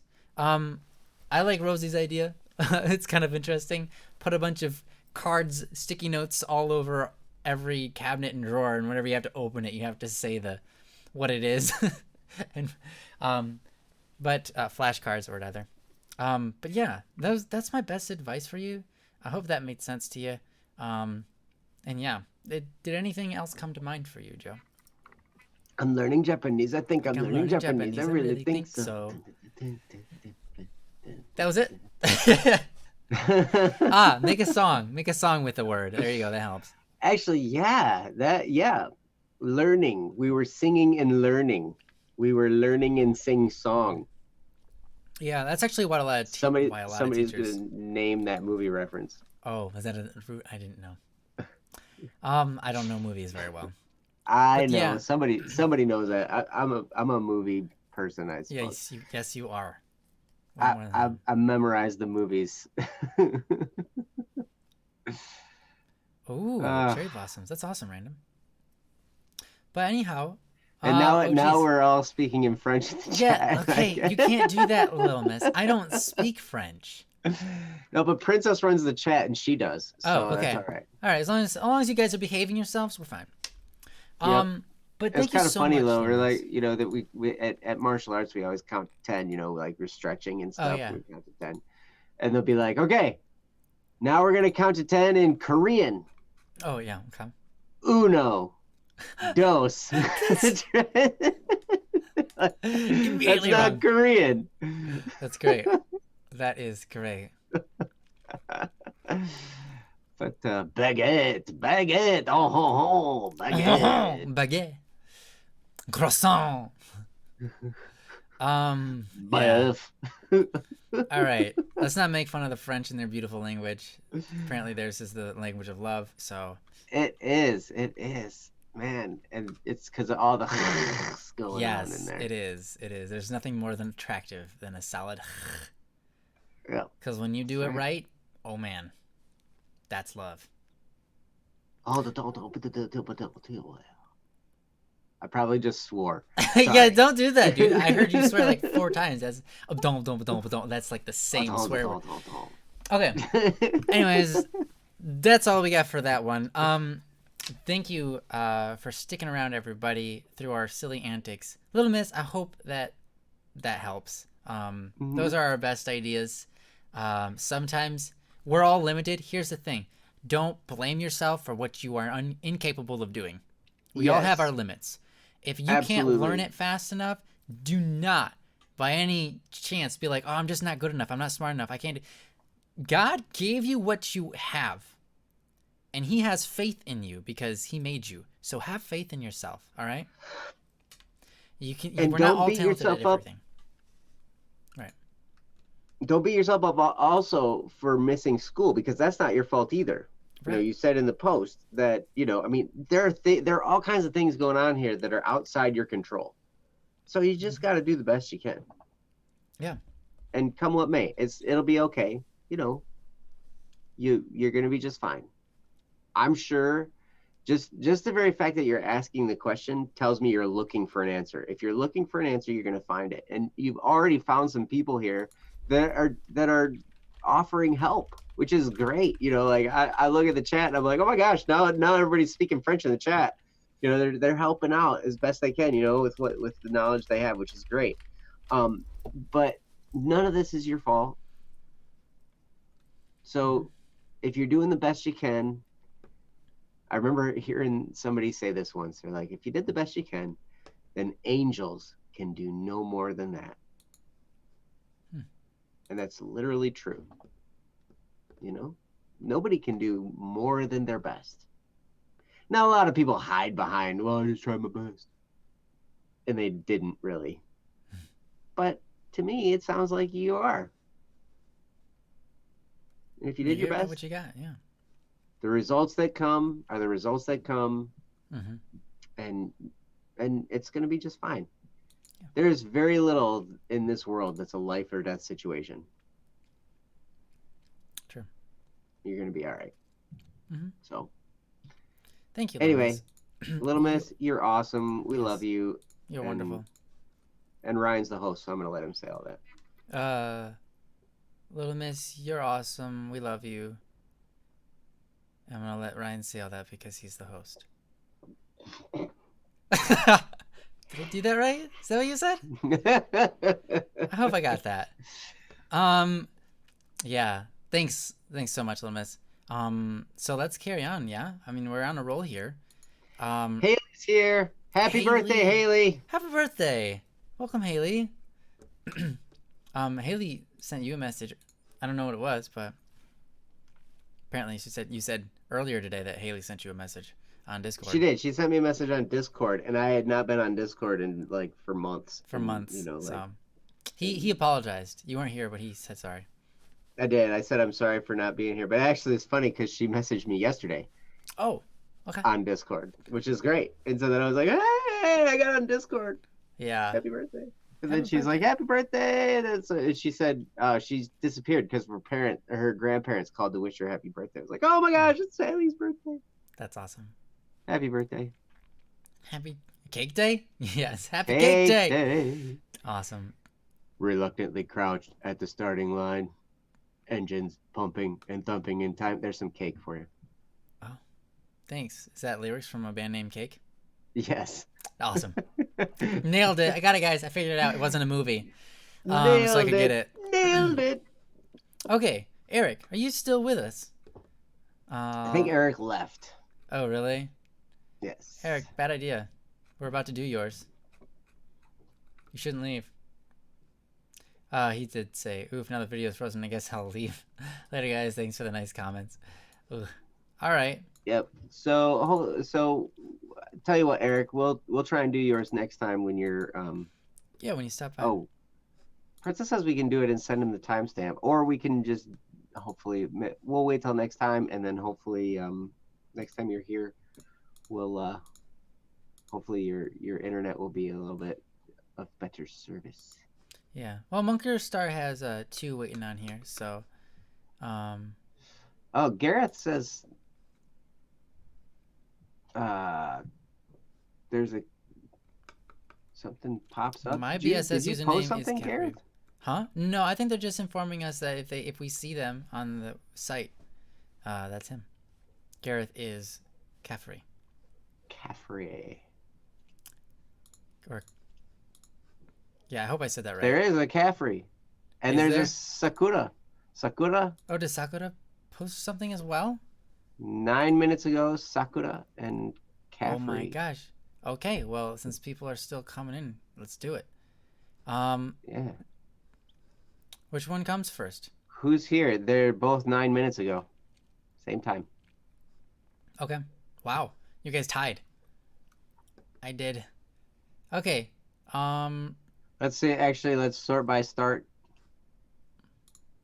Okay, Sakura's come first. Okay.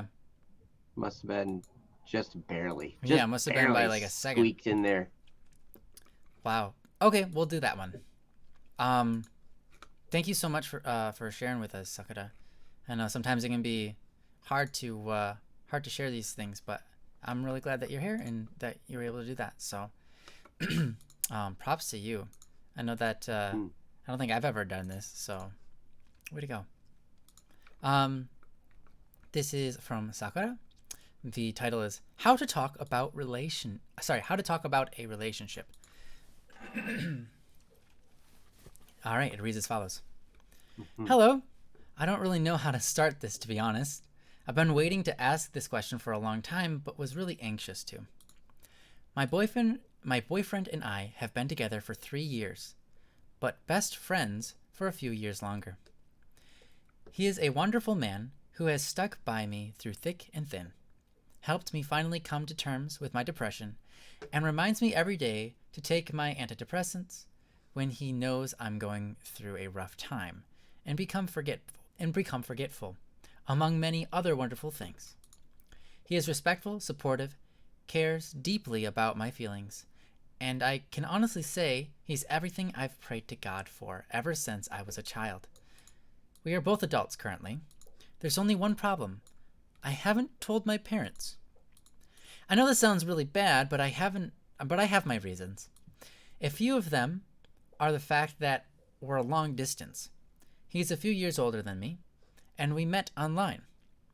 Everything that's not your classic relationship starter, and everything my parents have an issue accepting. They still view me as a little girl. I'm the youngest of 4 children, forgetting that I'm an adult, that I've left their house some time now, and that they taught me everything they could do to ensure that I'd be able to tell bad people from good people easily. I grew up surrounded by many healthy and respectful relationships, and I can safely say that I am in one exactly like, if not even better than, the relationship that have surrounded me forever. Recently, I've decided that I shouldn't keep it a secret anymore, and would really like to tell my parents, but I don't know how to start the conversation. I'll be visiting home soon in a few weeks, and would really like to do it then, in person. How do I tell my parents about my relationship in a way that convinces them that I know what I'm doing, and that he's genuinely an amazing person? Thank you. That was very well written, Sakura. And it was a great read. That's Hmm. really wholesome, really awesome. I loved reading that because it means so much to me in my heart to hear that you've grown up in a good wholesome position, and even though your parents maybe are are not accepting necessarily right off the bat of that sort of relationship, that your relationship is so good, that he's been so supportive of you, and making sure that you are keeping track of yourself, helping you out of your emotion or your depression and everything like that. Sounds like a really fantastic guy, really fantastic relationship, and something very healthy for you and for him. So I am very excited to read that. I think that's awesome. Very glad, very thankful that that's your situation, and the only thing you have to worry about is how to talk to your mom and dad about it, right? And obviously, whatever they say doesn't mean you have to stop your relationship, no matter what they say. But it's a matter of how do I come across with them, and how do I get this across in a way that best makes it look good, right? It's kind of like an aesthetic thing, but verbal. So, anyways, I'm gonna hand it over to Joe and let him share his wisdom in the area with you. Mm. That, it's a really good question. Him being And a parent, he knows, what that would be like. yeah, well, I'm less experienced in the long distance relationships Yeah, that started long distance, that started online. right. I have no experience with that actually, with online dating and online relationships and stuff like that. So Ryan has experience there. However, um, I don't know. This your question is interesting to me. Because your question says, how do I tell my parents about my relationship in a way that convinces them that I know what I'm doing and that he's genuinely an amazing person? That's a really, really good question, because sometimes it depends on the person. Some people are never convinced of anything. Yep. That's just the way. Sometimes people are set in their ways. I know people, Oh, too that, awesome. there, there's the saying, like, I am who I am. I do what I want. And if you don't like it, it's your fault. I've heard those exact words from people I know before. you have. It's like, no, it's not my fault if I don't like what you're doing, because sometimes genuinely you're being offensive. And like, sorry, but I don't like what you're doing because it's evil, and that's okay for me to think that. So could yeah, you stop? Yeah. exactly. Stop punching me, please. Um, Well, this is karate. No, okay. we're sparring. In We're that case, sparring in it's okay. taekwondo. Yeah. Yes, that Yeah. in that case, it's okay. But no, okay. So yeah, sometimes there isn't any way that we can explain stuff that convinces another person of our point of view. Sometimes our point of view is so foreign to them that there's nothing we can say that's going to help them understand. So, I mean, sometimes you just got to say it and be okay with them not being convinced. I mean, that so if I were in your position, what I would probably do is I would start to prepare myself for what I'm going to do if they respond negatively to this information. Right? So, and I would go through this little game. I've presented this game before, on the stream, and I'll do it again because I think it's so important and it's helped me so many times. And that is, I think to myself, what's the worst possible outcome here? And I'll start to think about that. I'm like, what's the absolute worst possible outcome? What's going to be like, I mean, of all the possibilities, like, okay, one thing, what's the best possible outcome?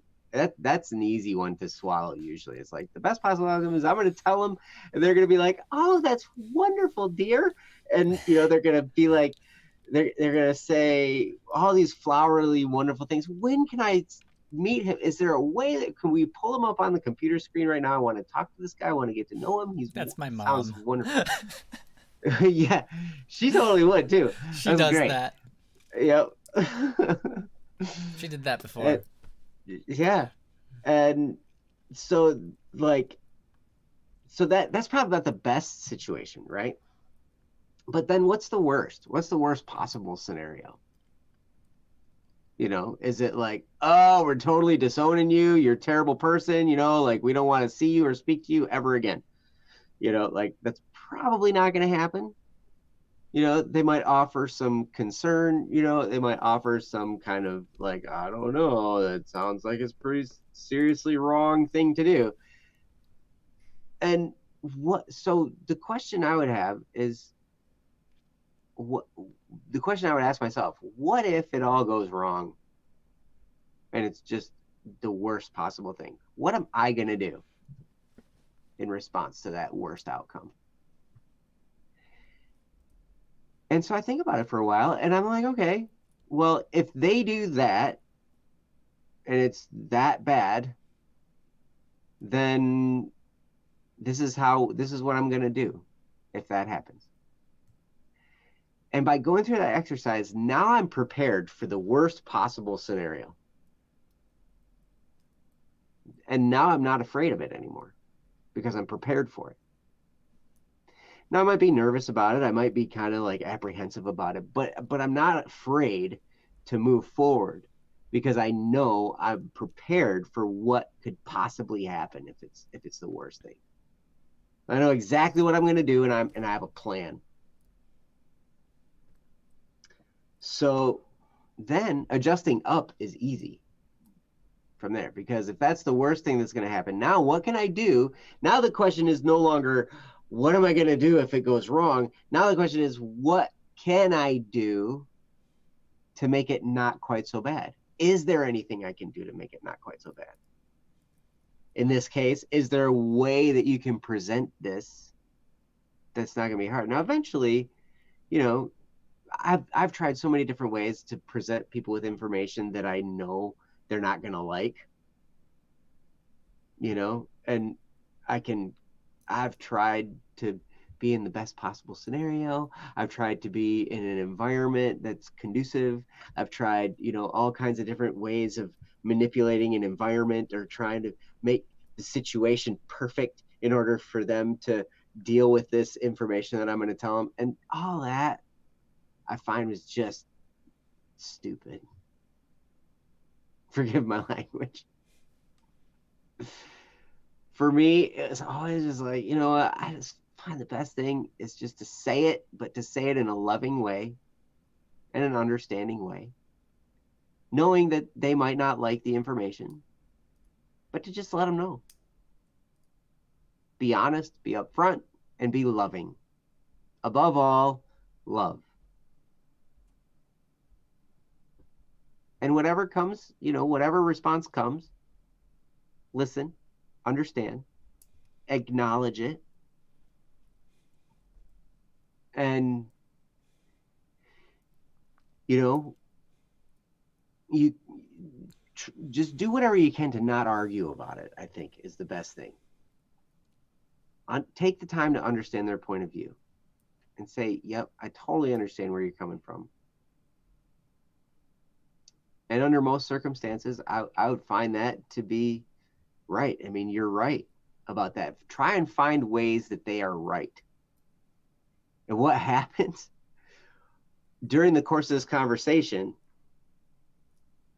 when you're in a conflict with somebody and you tell them they're right, you just took all the wind out of their sail, man. Like,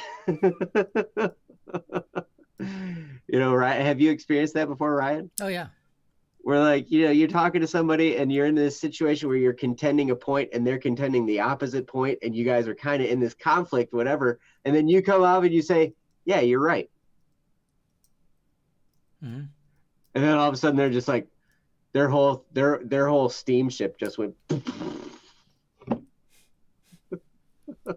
Yeah. Like, I just sunk their steamer, right? There's whoop, and then like it's all like, whoa, now You're on an even keel. Your emotions aren't all hijacked. Right. And you can have a discussion about it for real. Right. So, yeah, try and find ways that they're right and understand their point of view. And from there, you can actually have a productive dialogue. And when you concede that they're right, it's far more likely that they will try to understand how you might be right as well. Now, I'm not saying it's guaranteed that they're going to find ways that you're right, but it's likely. It's way more likely if you've expressed to them that they're right about something, that they will find something that's right about what you're saying too. And then they'll look at it objectively, without, like, outside of their opinion, outside of their preconceived notion. They might actually try and understand the situation. And then you can explain, I've actually had video conferences with the guy, I actually seen the person, on screen. I don't know if you've done that or not. I would assume with all the technology that's available to us today that you could do that. You could be on a live chat with someone and actually see them in person and get to know them and talk to them and stuff, rather than just in a chat. That happens, like that used to be the case when I was first getting exposed to like the realm of online dating and what it was. I stayed away from it because all it was chat rooms. Right. So you never knew. Right. You never knew who you were talking to. Like, it was just whatever. But now, like, with video streaming and everything, what's that? So that didn't stop me. Hey, I dated a girl for like 4 years before I got a webcam. Yep. So yeah, I mean, it's amazing. So I tell you, I think that would be the best thing. For one, try and figure out what's the worst possible outcome here. And then don't try and, look for the exact right moment. There's never an exact right moment. There's never an exact right environment. You just are going to have to, at some point, say it. And you can bring it on softly. One of the best things you can do is kind of cater their personality, whatever, but be loving about it and understanding and listen. That's the key.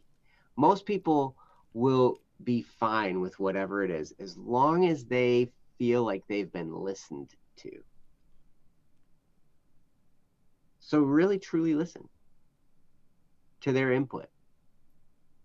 Find things that they're right about. Acknowledge that they're right.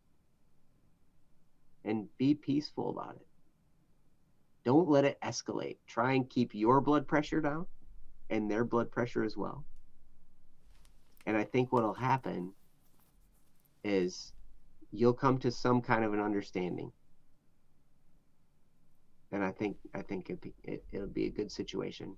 And yeah, it'll be good for you to tell them anyway. I mean, you've been together for 3 years. Yeah. It's time. Mm-hmm. It's okay. Hey, who knows? Who knows what'll happen? But at any rate, I believe in you. It might be tough, but what you're going to find is the toughest part of this is the anticipation. Yep, starting. Yep, the time before you actually say it. It's like, oh, we build it all up so high, and then like when it actually happens, you're like, once it's done, you're like, that was not nearly as bad as I thought it was going to be. Why did I spend so much time worrying about that? But we all play that game with ourselves. So you're going to be just fine. And the world's going to keep turning. And the sun is going to come up again. And unless you live in Michigan, because it's always cloudy here. And anyway, so with that, I'm going to up, we turn just over to can't Ryan. see it. Yeah, yes, it gets light out. It gets light out. I don't know why. It's Yes. weird.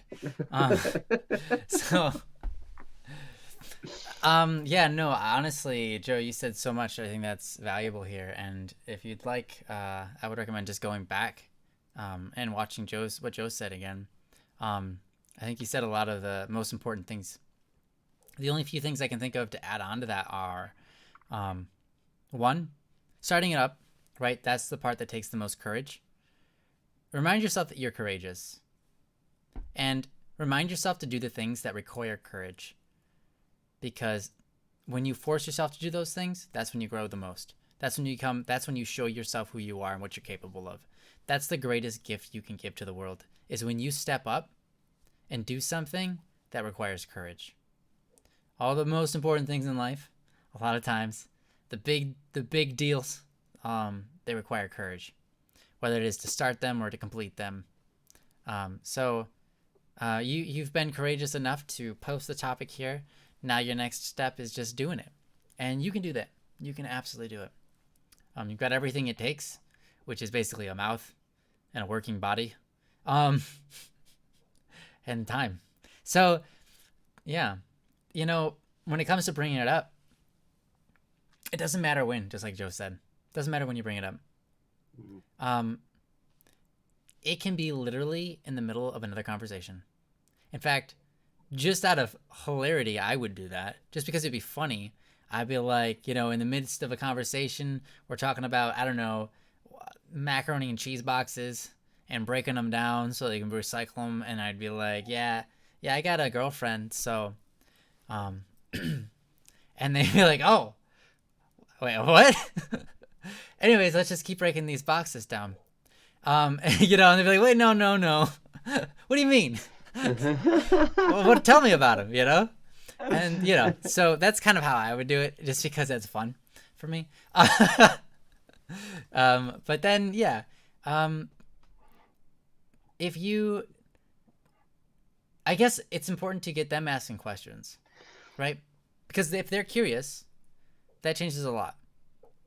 Because if you try to lay it all on them at once, like, hey, I got a boyfriend and he's online and we've been dating for 3 years without you knowing, and right, then they're gonna be like, boom, boom, boom, boom, boom, emotional reaction, right? But if you get them to ask the questions instead, it kind of changes things around. Not perfectly, it doesn't make it like all of a sudden now it just is easy. But if you get them to ask the questions, so if you just pop yeah, I got a boyfriend now, and they'll be like, really? What's his name? Or how long? Or where'd you meet him? Let them ask the questions. And then, you know what that does? That makes the conversation a little bit more paced. So that it's, because what happens a lot of times in conversations that have conflict is someone says like 12 different points. And then the other person finally has a time to respond, and they're trying to figure out, how do I respond to that one, that one, that one, that one? And then they just explode inside, right? Because they can't respond to all of it. And they feel like everything builds up all at once. So you can pace the conversation by allowing them to ask the questions. And then the other thing I was going to talk about is this. Just like Joe said, you can't ever completely convince a person. Either they will be or they won't be. It's up to them, and there's nothing you can do. All you can do is try to be tactful, and say what Joe said. You are right, or hey, I totally understand that the only reason you're saying any of this is because you love me and because you want to protect me, and it totally makes sense to me that you would think this, because that is totally a real thing out there. In real life, there are people who are bad. But I assure you, this is not one of them, right? That's all you can do, is reassure them of their thoughts and then tell them yours. But other than that, I have one more piece of advice to give you. And it's one that doesn't rely completely on you. The only way they're ever going to decide whether they like the guy or not is if they talk to him. Period. Yep. Because you let him convince them of who he is by him being himself. That's the only way that anyone ever comes to really like anybody, is when they actually get to meet them, when they get to know them and go, I can see this guy's heart now. I can see this person's good intentions. I know who this person is, and I like them. If your boyfriend is very charismatic, that's awesome. Because you kind of need to be. You kind of need to be, what's the word? High strung. You know who you are, and you're not worried about people not liking you. You know you can go up and make friends because you're capable of doing it. You just have to let them know your heart, let them see you and be, hey, Tsubasa. Let them see -4 charisma. Thank you very much. All right, cool. That's better. That's better than chicken. Chickens have -6, so you're looking good. Not tasty, but good. So yeah, I guess my recommendation would be directed towards Tsubasa then. Tsubasa, if her parents give her a hard time, you might have to make a phone call and just say, hey, you're not going to say Sakura because that would be weird, but I'm Sakura's boyfriend, Tsubasa Aya. They'll be like, what? Yeah. Oh, wait, no, Tsubasa is the boyfriend? Yes. Oh, yeah. Nice. Okay, cool. Yeah. I didn't know that part. Yep. So, yeah, you might have to give them a call and just be like, hey, and then focus the conversation on them. Make them sound interesting to you. Tell them how amazing they are. Tell them how thankful you are for a wonderful woman they raised, and all the great qualities she has that you find in her, that you can see probably emanated from her parents. Uplift them, and they'll be like, I like this guy. Because if you make someone feel good about who they are, you've done the most miraculous thing when it comes to human interactions. Because that's all people really want. People want to feel good about who they are inside. If you make them feel good about who they are inside, they're going to be like, I want to be around this guy more. He makes me feel good. And they'll go, wow, I like this guy. That's how you also, by the way, to anybody out there who's looking for a job, that's how you land a job. You go to a job interview and you let that interviewer know that they're amazing. And you don't even care about like whether you qualify, what skills you have. Just pass it all along. Like, yeah, I got that. But like, just try to try to reach out to the person and you just drop these formalities and become a friend of the person. Because most people hire because they like the person, not because they qualify. Because lots of people qualify. And it's going to be the same thing for whether you qualify as a boyfriend or not, to her parents. And that is, make a relationship with them. If you make a relationship with them, then you're golden. So, so if it comes to that, right? If they are like, yeah, I don't know, if they're like still really worried and cautious and they don't know what to do. Oh, there you go, Tsubasa. I'm glad that I got to help you on that realm too. But yeah, if it comes to like they're weary, then Sakura, let Tsubasa know. Give your parents' number to Tsubasa and let him talk. Because here's the thing: you trust in Tsubasa. You know he's a good man. All he has to show is who he is, because that's who he is. He's a good man, right? All he has to do is show who he's, and hopefully they'll come around. It's the only way. If you can't convince them, Tsubasa's the only one that can. So, yeah. Yep. And Tsubasa, you just got to be open. Honestly, that's what people are attracted to most.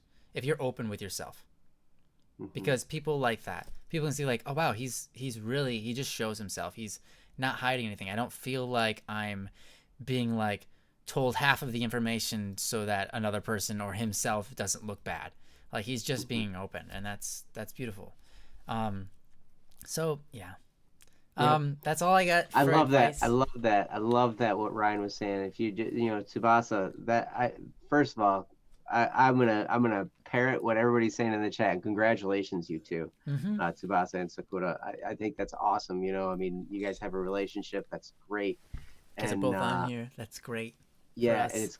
it's awesome. It's awesome when you guys are both on, so we can talk to both of you. This is, because especially in a situation like this where there's two people involved, it's great to have you both here. So yeah, like what Ryan was saying, if uh, the key thing is to like them. Mm-hmm. Make up in your mind that you like them. Don't build up the barriers in your mind so much. I mean, yeah, the barriers are going to be there because you've got the stigma of the online relationship that they might or might not agree with, you know. But if you are yourself and you make up your mind to like them, Mm-hmm. man, the rest is just going. It's just having the conversation. Yeah. But what's in your heart is going to come out. And if you in your heart have decided that you're going to like them and you're going to respect them, then that comes through in the conversation. So, yeah, you Yeah. guys you guys got this. And either way, what, hey, what happens happens. And decide beforehand that you guys are going to continue to love each other no matter what. No matter what happens. No matter what parents decide, they like or dislike about the situation. You guys will survive it. Mm-hmm. Make up your mind on that too. Because, yeah. It's exciting. I'm Yeah, it is exciting. exhilarated thinking Yeah, about this yeah. situation. It's cool. It's cool. Um, So so you guys got this. Believe in yourselves, like you believe in each other. And she's the most amazing nerd ever. I love nerds. Nerds are great. yeah, Mainly because I'm one too. yeah, it's because we're all nerds here. Let's be honest. We wouldn't be on the internet if we weren't. Um, all right. Oh, Kirito. Thanks, Haley. Um, so yeah, I think that's really all we have the time for today. We're currently at 2 hours and something minutes, 8, 9, 2 10. hours and some change. Yeah. So we'll have to call it. I know Joe's got the rest of his night to get to. He's probably got some work to do. And I'm sure Princess has things to do, and so do I. So I'm sorry to leave you guys. I was having such fun, but the night must go on without us. Haley, we've got Haley dealing with nerves. One thing for sure, I know, because I know you're not on here all the time, but I just want to mention, just make up in your mind, hey, action conquers fear. So just take action. Yep. And then we can dive into that even further. If you can make it to the next stream or whatever, I'd love to expound on what you talk about. Gareth also, stop by next Wednesday, and we'd be happy to go through you're dealing with friends, so-called friends, and yeah, love to go through those next time. So yeah, thank you so much. back. I was gonna say the same thing. It would be really cool to see these. I'm sorry if we didn't get to them all today. So hopefully you're back next time, and we can cover them for you, because we definitely will. If you show up, we'll do it. You guys are first in the pecking order because you guys posted this stream. So show up. Oh, Gareth, we usually start at 9 o'clock Eastern. Eastern. It's currently 11 o'clock Eastern. Yes, next week it'll be different because we have the time change this weekend. Do we seriously? Yes. Okay, so don't worry about our time change. You do you. That's right. So whatever Eastern time will be 9 o'clock thereabouts. The streams usually start 2 hours ago. Thanks, Akil. That's true. I mean, yep, it yeah, is because true. we're about Very to end it, and it's true. always 2 hours. All right. Yep. Well played. Yep. That's perfect. All right. See you guys. We love you so much. Thank you for sticking around in the chat. Thank you for all your messages. Thank you to the lurkers for enjoying and sticking around as well, sharing that healthy knowledge that we get to expound upon at your request, and hopefully make a difference in your guys' life.